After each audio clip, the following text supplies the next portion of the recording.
Already हम लोग part A का रिवीजन कर लिए थे कॉस्टशीट का, अभी हम लोग पार्ट बी का रिवीजन करने वाले हैं। ठीक है, इस पार्ट में बाकी जो भी क्वेश्चन है वो हम लोग रिवीजन करने वाले हैं। तो फर्स्ट यहाँ पे जो क्वेश्चन है वो जॉली शूज वाला क्वेश्चन है।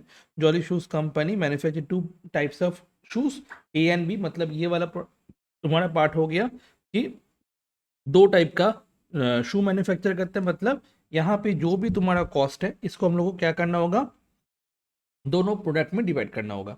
ठीक है, 31 मार्च 2010 डायरेक्ट मटेरियल गिवन है दोनों प्रोडक्ट का। डायरेक्ट वेजेस दिया हुआ है 8,40,000 दोनों प्रोडक्ट का। प्रोडक्शन ओवरहेड दिया हुआ है दोनों प्रोडक्ट का, दिया हुआ है प्रोडक्शन ओवरहेड, एंड ऐसे करके टोटल आया है तुम्हारा 27 लाख।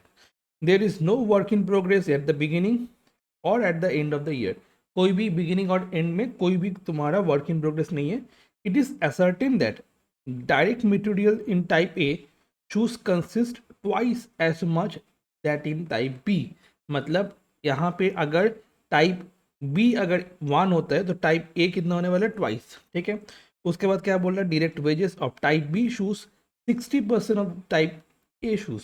तो डायरेक्ट वेजेस क्या होने वाला है, direct wages of type B shoes were 60% of type A shoes. मतलब टाइप ए अगर 100 है तो 60% होने वाला है टाइप बी। उसके बाद बोल रहे हैं प्रोडक्शन ओवरहेड वाज सेम पर पेयर में प्रोडक्शन ओवरहेड होने वाले, एडमिनिस्ट्रेटिव ओवरहेड होने वाले each type 150% of direct wages.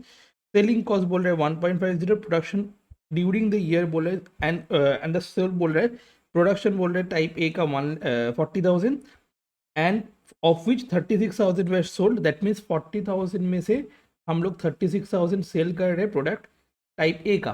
ठीक है, उसके बाद टाइप बी का क्या बोल रहे हैं, 1,20,000 पेयर्स हम लोग बनाए और उसमें से 1 लाख हम लोग सोल्ड कर दी। एंड सेलिंग प्राइस बोल रहे हैं 44 for type A and 28 for type B. मेरे को क्या करना है, दोनों में डिस्ट्रीब्यूट करना है। ठीक है, तो statement showing cost of profit, तो हम लोग लिख देंगे cost sheet for the year and production का नाम लिख देंगे, टाइप ए का कितना प्रोडक्शन हुआ एंड टाइप बी का कितना प्रोडक्शन। तो टाइप ए का 40,000 प्रोडक्शन हुआ एंड टाइप बी का 1,20,000 प्रोडक्शन हुआ। उसके बाद हम लोग क्या करेंगे, particular basis of allocation total product A product B and product A में अमाउंट आ जाएगा पर यूनिट आ जाएगा, अमाउंट आ जाएगा पर यूनिट आ जाएगा। उसके बाद डायरेक्ट मटेरियल क्या था, डायरेक्ट मटेरियल टोटल था तुम्हारा 15 लाख। डायरेक्ट मटेरियल तुम्हारा था 15 लाख और डायरेक्ट मटेरियल क्या बोल रहे, twice of type B, that means 2:1। तो ए वाला पार्ट 2 और बी वाला पार्ट 1। ठीक है, और प्रोडक्शन कितना हुआ 40,000, दैट मीन्स 40,000 के हिसाब से कितना मटेरियल लगने वाले, एंड प्रोडक्शन हुआ यहाँ पे 1,20,000, तो 1,20,000 के हिसाब से कितना मटेरियल लगने वाले। तो 2:3 हो जाएगा, तो 15 लाख को हम लोग 2:3 में डिवाइड कर देंगे। तो यहाँ पे यही वाला रॉ मटेरियल कंज्यूम हो जाएगा बिकॉज और कुछ नहीं दिया हुआ है ओपनिंग स्टॉक वगैरह। तो यहाँ पे डायरेक्ट वेजेस उसके बाद है, डायरेक्ट लेबर तुम्हारा रेशियो होने वाला है 100:60, बिकॉज बोला था 60% टाइप बी का और 100 तुम्हारा टाइप ए ने होने वाले। तो 40,000 यहाँ पे बना था और 1,20,000 यहाँ पे बना था, तो 100 × 40,000 होने वाला टाइप ए का एंड 60 × 1,21 होने वाले 1,20 होने वाले टाइप बी का। तो 5:9 रेशियो आता है, तो 8,40,000 को हम लोग को क्या करना होगा, 5:9 में डिवाइड कर देना होगा। दैट मीन्स 8,40,000 डिवाइड बाई 5/9 कर देंगे, तो 5:9 में डिवाइड कर देंगे तो 3,00,000 एंड 5,40,000 आ जाता है। तो मेरे को पहला वाला स्टेप मिल गया रॉ मटेरियल कंज्यूम। उसके बाद मेरे को सेकंड वाला स्टेप मिल गया प्राइम कॉस्ट, दोनों के मिला के प्राइम कॉस्ट हो गया। उसके बाद हम लोग को आता है प्रोडक्शन ओवरहेड। प्रोडक्शन ओवरहेड क्या बोला था, प्रोडक्शन ओवरहेड बोला था सेम पर यूनिट में, सेम पर पेयर में। ठीक है, प्रोडक्शन ओवरहेड जो होने वाला है सेम पर पेयर में, मतलब 40,000 एंड 1,20,000 के रेशियो में हम लोग को डिवाइड करना होगा। तो प्रोडक्शन ओवरहेड ऑलरेडी मेरे को पता था 3,60,000। अब 3,60,000 को हम लोग को क्या करना होगा, तुम्हारा 40,000 एंड 1,20,000 में डिवाइड करना है, दैट मीन्स 1:3 में डिवाइड कर देना होगा। तो 3,60,000 को 1:3 में डिवाइड कर देंगे तो कितना होने वाला है, 90,000 एंड 2,70,000। क्लियर। इसके बाद हम लोग इसके साथ ये वाला प्लस कर देंगे तो वर्क कॉस्ट मिल जाएगा। वर्क कॉस्ट कितना आ गया, 27 लाख। अब वर्क कॉस्ट के बाद बोल रहे हैं क्या, administrative overhead. Administrative overhead question में क्या बोला था, एडमिनिस्ट्रेटिव ओवरहेड बोला था 150% ऑफ द डायरेक्ट वेजेस होने वाले। तो डायरेक्ट वेजेस जितना है, डायरेक्ट वेजेस जितना है उसका 150%, तो 8,40,000 का 150%, 3,00,000 का 150% एंड 5,40,000 का 150% हम लोग कर देंगे तो हम लोग को क्या मिल जाएगा, एडमिनिस्ट्रेटिव ओवरहेड मिल जाएगा। इसके बाद हम लोग क्या करेंगे, कॉस्ट ऑफ प्रोडक्शन निकल जाएगा। कैसे कॉस्ट ऑफ प्रोडक्शन निकलेगा, वर्क कॉस्ट के साथ एडमिनिस्ट्रेटिव ओवरहेड जब प्लस करेंगे तो क्या मिल जाएगा मेरे को, कॉस्ट ऑफ प्रोडक्शन मिल जाएगा। अब मैं जितना यूनिट बनाया था, कितना यूनिट बनाया था, 40,000 यूनिट्स बनाया था, उसमें से 36,000 यूनिट्स हम लोग सेल कर दिए थे। यहाँ पे 1,20,000 बनाए थे और उसमें से 1 लाख यूनिट हम लोग सेल कर दिए। ठीक है, तो मेरे पास मेरे पास क्या हो गया 40,000 माइनस 36,000, दैट मीन्स 4,000 यूनिट्स मेरे पास पड़ा हुआ है, एंड 1,20,000 माइनस 1,00,000 मेरे पास 20,000 यूनिट्स पड़ा हुआ है। क्वेश्चन में कुछ नहीं बोला कि कौन से मेथड फॉलो करना है, फीफो या लिफो, तो हम लोग क्या करेंगे, कुछ क्वेश्चन साइलेंट होगा तो फीफो मेथड फॉलो करते हैं। और अगर क्वेश्चन में ऐसा लिखा रहता है ना कि करेंट मार्केट प्राइस में जो होगा वो उसमें होने वाला है, करेंट परचेज प्राइस या करेंट मार्केट प्राइस, मतलब अभी जो परचेज प्राइस चल रहा है, अभी जो मार्केट प्राइस चल रहा है उसके हिसाब से करना है। अगर ऐसा बोला तभी भी हम लोग क्या करेंगे, फीफो मेथड ही यूज करते हैं।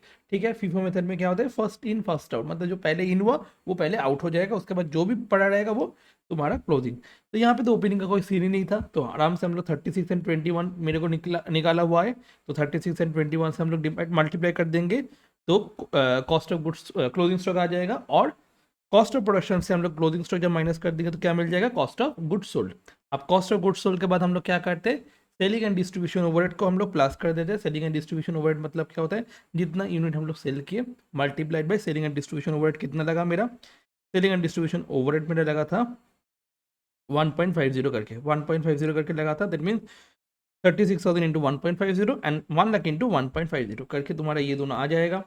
उसके बाद दोनों को प्लस कर दोगे तो क्या मिल जाएगा, कॉस्ट ऑफ सेल्स मिल जाएगा, एंड कॉस्ट ऑफ सेल्स के बाद हम लोग को टोटल सेल्स पता हो जाएगा। कैसे, बिकॉज यहाँ पे दिया हुआ है 44 एंड 28, ठीक है, यहाँ पे क्या दिया हुआ है 44 एंड 28 दिया हुआ है, तो 44 एंड 28 दिया हुआ है, तो हम लोग क्या कर देंगे 44 एंड 28 में मल्टीप्लाई कर देंगे। तो 36,000 यूनिट सेल किए थे, ठीक है, 36,000 यूनिट सेल किए थे, 36,000 इंटू 44 कर देंगे, 36,000 इंटू 44 करके सेलिंग प्राइस निकल जाएगा टाइप ए का, एंड उसके बाद हम लोग क्या करेंगे 1,00,000 इंटू 28 करेंगे तो क्या मिल जाएगा मेरा 28 लाख मिल जाएगा, तो ये हो गया टाइप बी का सेल। तो ऐसे करके हम लोग को अगर दोनों प्रोडक्ट में डिवाइड करना है तो कैसे करना होगा, ये वाला सम हम लोग को समझ में आ गया। इसके बाद इस टाइप का सम 2000 में आया हुआ था, इसमें क्या हुआ है, एक प्रॉफिट एंड लॉस दिया हुआ है, और प्रॉफिट एंड लॉस से क्या बोल रहे हैं, प्रॉफिट एंड लॉस से बोल रहे हैं क्या, दो सेपरेट कॉस्ट शीट बनाओ। दो सेपरेट कॉस्ट शीट मतलब ये वाला जो इन्फॉर्मेशन है 1999 का, इस 1999 के लिए तुम लोग एक करेंट कॉस्ट शीट बनाओ, ठीक है, 98 99 मतलब 99 के लिए करेंट कॉस्ट शीट बनाओ, एंड 99 2000 के लिए और एक कॉस्ट शीट बनाओ, जो कि तुम्हारा एस्टिमेटेड कॉस्ट शीट होने वाला है। मतलब मैं अभी बैठ के अगर बाद में सोचने वालों की उसके मतलब अभी जो कॉस्ट चल रहा है उसके बाद नेक्स्ट ईयर में कितना कॉस्ट चलने वाला है, ठीक है, अभी अगर हम लोग एस्टिमेट करते हैं उसको हम लोग बोलते हैं एस्टिमेटेड कॉस्ट शीट, जो तुम्हारा टेंडर वगैरह में लगता है। अभी इतना प्राइस चल रहा है, बाद में हमको इतना टेंडर के लिए कितना प्राइस कोट करना होगा उसके लिए हम लोग को एस्टिमेटेड कॉस्ट शीट करना होता है। तो ये वाला जो करेंट तुम्हारा दिया हुआ है इसके हम इससे हमको क्या करना होगा, करेंट कॉस्ट शीट बनाना होगा 1989 के लिए, और उसके बाद 2000 के लिए हमको एस्टिमेटेड कॉस्ट शीट बनाना होगा। तो ऐसे प्रॉफिट एंड लॉस से अगर करना होगा तो कैसे करेंगे, जल्दी से एक बार देखो। तो हम लोग क्या करेंगे, कॉस्ट शीट बनाएंगे फॉर द ईयर एंड 31/3/1999 जो कि है करंट ईयर, एंड उसके बाद नेक्स्ट ईयर के लिए जब हम लोग 31/3/2000 मतलब उसी करंट ईयर में जब नेक्स्ट ईयर के लिए बना नेक्स्ट ईयर का प्रेडिक्ट करेंगे उसको हम लोग बोलते हैं एस्टिमेटेड कॉस्ट शीट। तो एस्टिमेटेड कॉस्ट शीट हम लोग करेंगे, उसके पहले हम लोग क्या करेंगे, करंट कॉस्ट शीट कर लेंगे। तो ओपनिंग स्टॉक और रॉ मटेरियल दिया हुआ है, उसके साथ परचेज और रॉ मटेरियल गिवन है, तो 20,000 प्लस 1,30,000 मिल जाएगा, माइनस क्लोजिंग स्टॉक और रॉ मटेरियल कितना है 30,000, तो हम लोग ओपनिंग स्टॉक प्लस से माइनस क्लोजिंग स्टॉक कर देते, तो रॉ मटेरियल कंज्यूम निकल गया। उसके बाद डायरेक्ट वेजेस क्वेश्चन में गिवन है 1,80,000, तो डायरेक्ट वेजेस हम लोग प्लस कर देंगे तो प्राइम कॉस्ट निकल जाएगा। प्राइम कॉस्ट के बाद हम लोग क्या करेंगे, यहाँ पे मैन्युफैक्चरिंग एक्सपेंस 75,000 दिया हुआ है, तो मैन्युफैक्चरिंग एक्सपेंस हम लोग कर देंगे 75,000, तो वर्क कॉस्ट मिल जाएगा। वर्क कॉस्ट के बाद यहाँ पे जो भी चीज़ है वो ऑफिस वाला खर्चा होगा एंड सेलिंग वाला खर्चा होगा, रेंट एडमिनिस्ट्रेटिव ये सब तुम्हारा ऑफिस का खर्चा है, रेंट एडमिनिस्ट्रेटिव ऑफिस का खर्चा है, तो हम लोग कॉस्ट ऑफ प्रोडक्शन मिल जाएगा हम लोग को। उसके बाद हम लोग क्या करेंगे, सेलिंग एंड डिस्ट्रीब्यूशन जो है 45,000 वो प्लस कर देंगे, सेलिंग एंड डिस्ट्रीब्यूशन वो 45,000 प्लस कर देंगे, तो कॉस्ट ऑफ सेल्स मेरे को नहीं मिल जाएगा, ठीक है। और हम लोग का यहाँ पे सेल गिवन है, सेल कितना है 6 लाख, तो 6 लाख जब हम बोलो कि यहाँ पे लिखेंगे तो प्रॉफिट मिल जाएगा। सर यहाँ पे prime preliminary expense and donation आने वाला है क्या, नहीं सर नहीं आने वाला, डिविडेंड आने वाला है क्या, नहीं आने वाला, बिकॉज ये सारा आइटम्स तुम्हारा फाइनेंशियल से रिलेटेड आइटम है, ये फाइनेंशियल से रिलेटेड आइटम्स कॉस्ट शीट में कभी नहीं आता है, ठीक है, financial related items cost sheet में कभी नहीं आने वाला, ओके। नेक्स्ट अब बोल रहे क्या, the estimates made by the company for the year ending 31/2000 estimate करें नेक्स्ट ईयर में क्या होने वाला है। प्रोडक्शन एंड सेल्स इंक्रीज हो जाएगा 50%, मतलब अभी जो प्रोडक्शन चल रहा था मैन्युफैक्चर हुआ था एंड सोल्ड हुआ था 2000 फैंस, अभी 2000 से वो 50% इंक्रीज हो जाएगा, दैट मीन्स वो 3000 होने वाला है। तो 2000 प्लस 50% दैट मीन्स 3000 वो यूनिट होने वाला है। और क्या बोल रहे हैं क्वेश्चन में, और बोल रहा है क्वेश्चन में प्रोडक्शन एंड सेल इंक्रीज हो गया 50%, प्राइस ऑफ मटेरियल पर फैन 20% इंक्रीज हो जाएगा, मतलब 20% से सारा कॉस्ट इंक्रीज हो जाएगा मटेरियल का। लेबर का इंक्रीज हो जाएगा 10% से। Of manufacturing expense 15,000 fix and balance are variable. Fix 15,000 fix होने वाला है एंड बैलेंस क्या होने वाला है, वेरिएबल होने वाला है मैन्युफैक्चरिंग के लिए। The variable portion will be same proportion of the material consume and wages as in the previous year. क्या बोलने का कोशिश कर रहे हैं, वेरिएबल प्रोपोर्शन जो होने वाले हैं वो सेम प्रोपोर्शन में होने वाले हैं। कैसे same proportion, material consume and wages दोनों मिला के जितना प्रोपोर्शन होने वाला है उस प्रोपोर्शन में होने वाले। दैट मीन्स वो लोग इनडायरेक्टली बोल रहे हैं प्राइम कॉस्ट में करो। मटेरियल कंज्यूम एंड वेजेस को प्लस करेंगे तो क्या मिलता है, प्राइम कॉस्ट मिलता है, प्राइम कॉस्ट में करो। Administrative expense are to be charge at the same respective percentage as in the previous year. Administrative expense को सेम रेस्पेक्टिव परसेंट में चार्ज करो। उसके बाद बोल रहे हैं क्या, selling and distribution expenses per fan would remain unchange. Selling and distribution कोई भी चेंज नहीं होने वाला है। और selling price per fan decrease हो गया 10%। सेलिंग प्राइस क्या हो गया, डिक्रीज हो गया 10%। तो इससे हम लोग को एस्टिमेटेड कॉस्ट करना होगा। तो रॉ मटेरियल कंज्यूम 1,20,000 था फॉर 2,000 यूनिट्स, अभी 3,000 यूनिट्स हो गया, प्लस कितना परसेंट से वो रॉ मटेरियल इंक्रीज हो गया, पर रॉ मटेरियल का प्राइस कॉस्ट इंक्रीज हो गया 20%। दैट मीन्स मेरे को अभी लगता है 1,20,000। अगर यही चीज़ का नेक्स्ट ईयर में दाम पूछा जाएगा कितना बढ़ जाएगा, प्लस 20% से बढ़ जाएगा। क्लियर, ये था तुम्हारा 2,000 यूनिट के लिए, ये था तुम्हारा 2,000 यूनिट के लिए, बट 3,000 यूनिट के लिए और बढ़ जाएगा कॉस्ट। ठीक है, तो हम लोग क्या करेंगे, 1,20,000 प्लस 20% डिवाइड बाई 2,000 इंटू 3,000 करके 2,16,000 आ जाएगा। उसके बाद डायरेक्ट वेजेस क्या बोल रहे हैं, 10% डायरेक्ट वेजेस इंक्रीज हो गया, तो 1,80,000 मेरा प्रीवियस ईयर का डायरेक्ट वेजेस था, उसके साथ हम लोग 10% को इंक्रीज कर देंगे। अब ये वाला जो था ये 2,000 यूनिट्स के लिए था, तो 3,000 यूनिट्स के लिए क्या होने वाला हम लोग को लिखना होगा। उसके बाद प्राइम कॉस्ट आ गया 5,13,000। उसके बाद हम लोग क्या करेंगे, फैक्ट्री ओवरहेड। फैक्ट्री ओवरहेड में बोला था एक पोर्शन फिक्स्ड है 15,000 का। फैक्ट्री ओवरहेड में बोला था, देखो यहाँ पे मैन्युफैक्चरिंग एक्सपेंस में 15,000 फिक्स है, बाद बाकी पोर्शन वेरिएबल है। और वेरिएबल पोर्शन कैसे होने वाला है, raw material consume and wages का परसेंटेज में होने वाला है। That means raw material consume 1,20,000 and 1,80,000। That means prime cost का हो गया 3,00,000। 3,00,000 प्रीवियस ईयर का प्राइम कॉस्ट है और करंट ईयर का प्राइम कॉस्ट कितना है, 5,13,000। तो वेरिएबल प्रोपोर्शन कितना होने वाला है, टोटल 75,000 था, उसमें से 15,000 फिक्स्ड हो गया।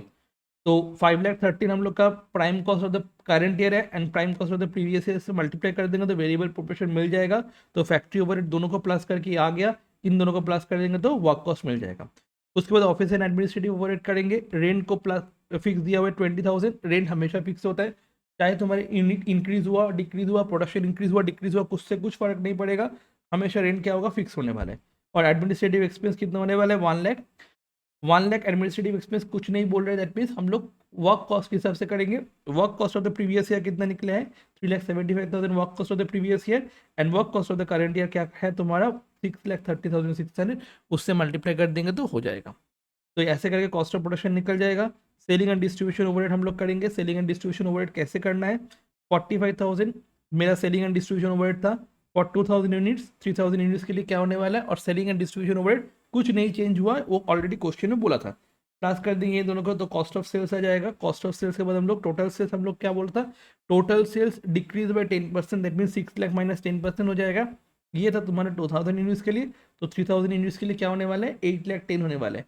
मेरा कॉस्ट हुआ था 8,86,000, बट मैं सेल किया 8,10,000 में। दैट मीन्स मेरा भयंकर वाला लॉस आया 76,260। और ये यहाँ पे दिखा गया है कि प्रोडक्शन कैसे करके इंक्रीज हुआ, 2,000 प्लस 50% करके एंड सेल इंक्रीज हुआ 50% करके। दैट मीन्स 3,000 मेरा ये हो गया। ठीक है, ओके। ये वाला जो क्वेश्चन आया था ये 2015 में आया था। 2015 में क्या था, मोबाइल सेट्स का था, नेमली ए एंड बी। इसको देख के मेरे को समझ में आ गया क्या, यहाँ पे दो प्रोडक्ट रहेगा, दो प्रोडक्ट में मेरे को डिवाइड करना है। Labour cost of A 2 times of B, मतलब लेबर कॉस्ट यहाँ पे 2 टाइम्स होने वाला है ए का, देन बी। ओके, बी अगर 1 होगा तो लेबर कॉस्ट ए का कितना होने वाला है 2, that means 2:1। In 2014 1,500 A and 3,600 B बनाया था produce, but 60% of product A and 80% of the product B sold during the year. तो 60% एंड 80% प्रोडक्ट सेल किया, दैट मीन्स बाद बाकी 40% एंड 20% मेरे पास ऑलरेडी पड़ा हुआ है। There is no opening finish goods in the work in progress. And बोला है क्या, मटेरियल 42,000 ए का दिया हुआ है, बी का दिया हुआ है 63,000, दोनों मिला के 1,05,000 हो गया। लेबर दिया हुआ है टोटल 1,17,000, ये डिवाइड नहीं किया हुआ है, हम लोग को डिवाइड करना होगा। वर्क्स ओवरहेड 50% बोला है लेबर कॉस्ट का, ऑफिस ओवरहेड बोला है 20% of the work cost, selling and distribution overhead बोला है 40 एंड 30 करके। तो works overhead 50% of the labour, तो लेबर कॉस्ट का 50% होने वाला है वर्क्स ओवरहेड एंड 20% होने वाला है वर्क कॉस्ट का ऑफिस ओवरहेड, ठीक है। वर्क कॉस्ट का 20%, सेलिंग एंड डिस्ट्रीब्यूशन ओवरहेड बोला है 40 एंड 30 करके, 40 एंड 30 करके हम लोग कर देंगे। तो cost sheet for the year ended, product A 1500, product B 3600, ये ऑलरेडी कर लिए। Particulars basis of allocation, total product A product B rupees per unit ऐसे करके कर देंगे। रॉ मटेरियल तो ऑलरेडी गिवन था 42,000 एंड 63,000, 1,05,000 हो गया था। डायरेक्ट वेजेस जो लेबर था तुम्हारा 1,17,000 था। याद रखना डायरेक्ट वेजेस आता है प्राइम कॉस्ट के ऊपर, ठीक है, और इनडायरेक्ट वेजेस कंसिडर किया जाता है तुम्हारा फैक्ट्री ओवरहेड में, ठीक है। तो लेबर कॉस्ट क्या बोल रहा है, लेबर कॉस्ट हो रहा है ए तुम्हारा बोला था 2:1, मतलब 2 टाइम्स ज़्यादा था। तो अगर 1,500 होगा तो 1,500 2 होने वाला है, और यहाँ पे 3,600 होने वाला है 1। क्लियर हुआ सबको, ठीक है। तो 5:6 होने वाला है, डन।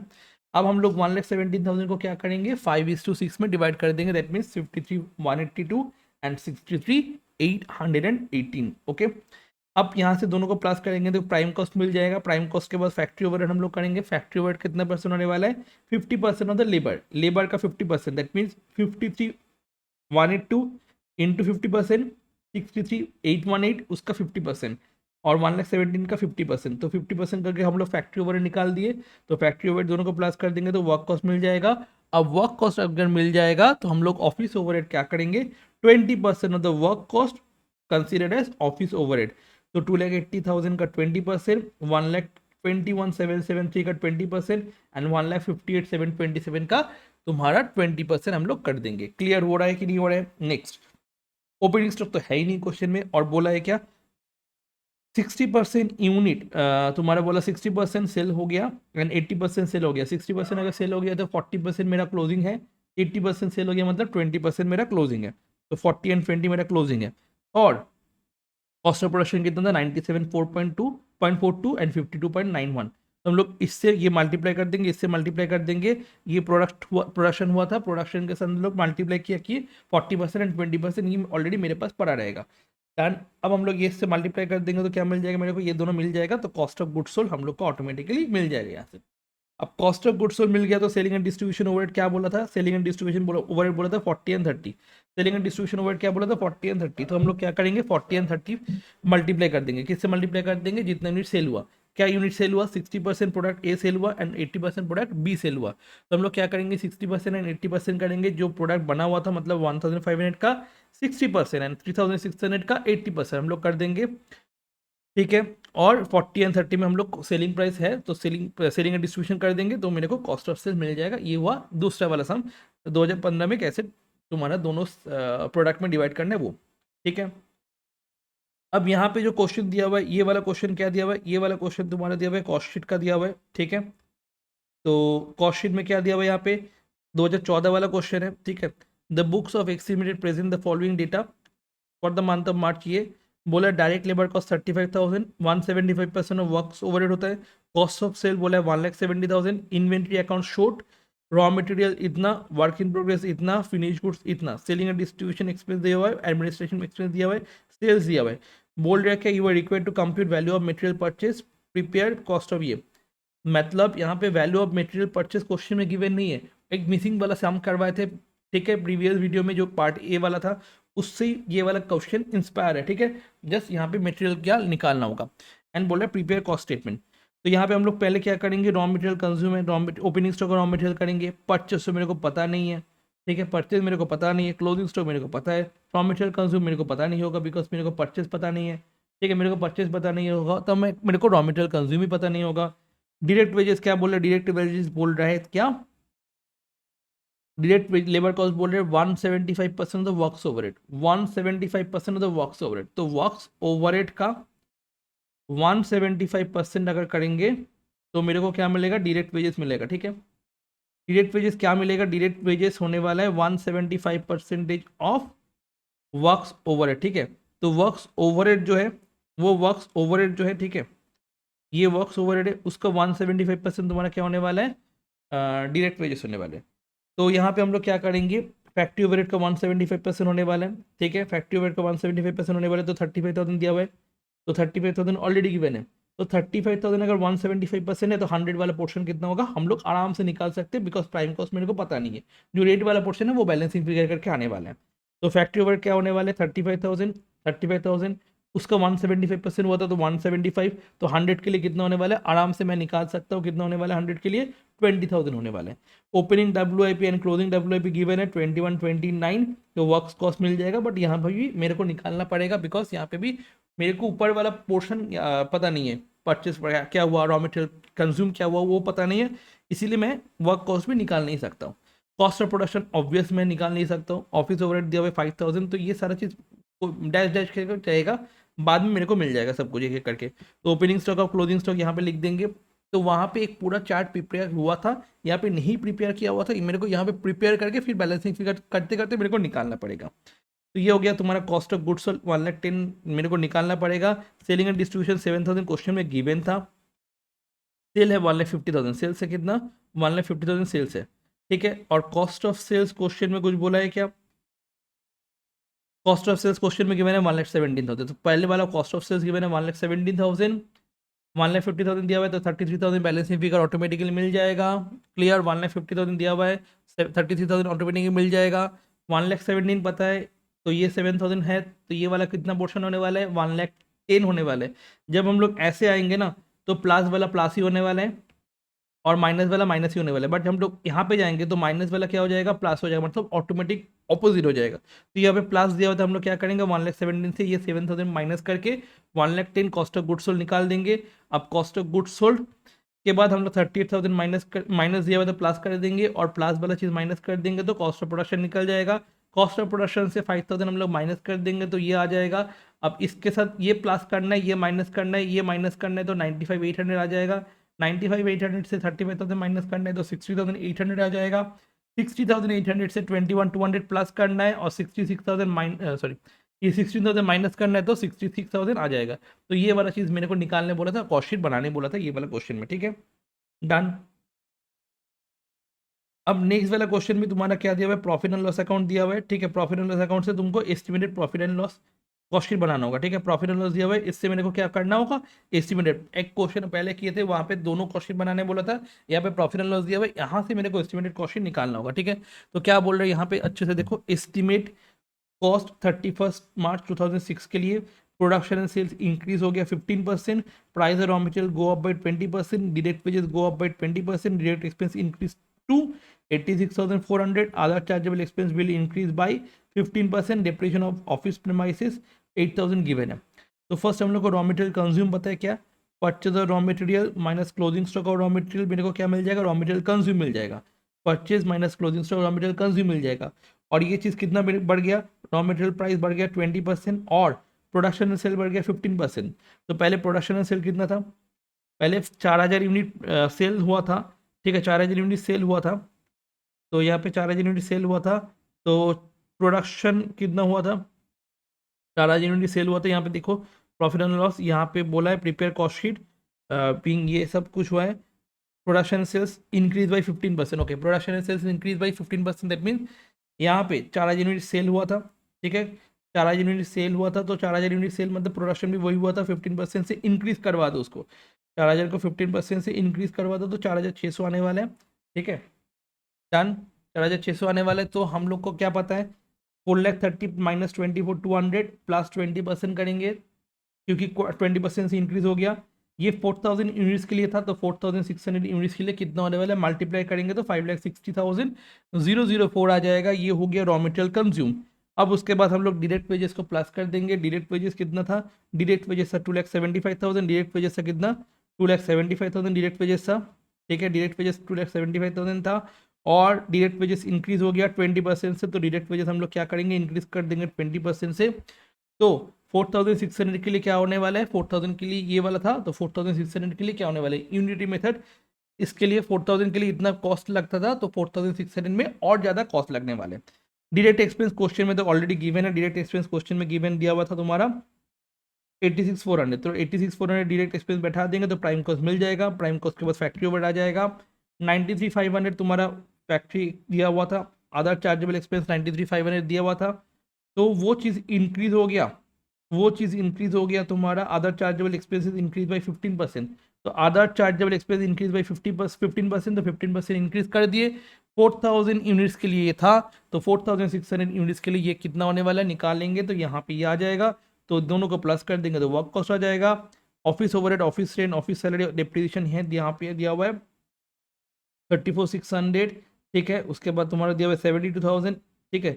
तो 34,600, 72,000 एंड डिप्रेशन क्वेश्चन में गिवन है 8,000। इसके लिए कुछ नहीं बोला तो हम लोग एज इट इज रख देंगे इस चीज़ को, तो कॉस्ट ऑफ प्रोडक्शन मिल जाएगा वर्क कॉस्ट के साथ प्लस करके। सेलिंग एंड डिस्ट्रीब्यूशन ओवरहेड बोला था 17,290 हुआ था, बट ये 4,000 यूनिट्स के लिए था, तो 4,600 के लिए क्या होने वाला है लिख देंगे यहाँ पे, ठीक है। उसके बाद बोला था profit 25% on cost. 25% on cost का मतलब ये वाला कॉस्ट 100, प्रॉफिट 25, तो एस्टिमेटेड सेल कितना होने वाला है 125। तो इससे हम लोग 100 डिवाइड करेंगे, मल्टीप्लाई बाई 25 करेंगे तो ये आ जाएगा, और उसके बाद दोनों को प्लस करेंगे तो एस्टिमेटेड सेल्स आ जाएगा। क्लियर? तो ये सारा नॉर्मल क्वेश्चन तुम लोग अगर कर लोगे तो ये कॉस्ट शीट वाला पोर्शन में कोई प्रॉब्लम नहीं होने वाला है। कॉस्ट शीट से मिनिमम सोच के चलो, तुम्हारा 5 मार्क्स का क्वेश्चन आने वाला है, प्लस 15 मार्क्स का भी क्वेश्चन आने वाला है। ये ऑलरेडी हम लोग डिस्कस कर चुके थे कितना नंबर का क्वेश्चन आने वाला है। 20 मार्क्स का क्वेश्चन आने वाला है कॉस्ट शीट से, एक 5 नंबर का और एक 15 नंबर का, ठीक है। तो अच्छे से ये कॉस्ट शीट हम लोग प्रिपेयर करके जाएंगे ये सारा वीडियो देख के, ठीक है।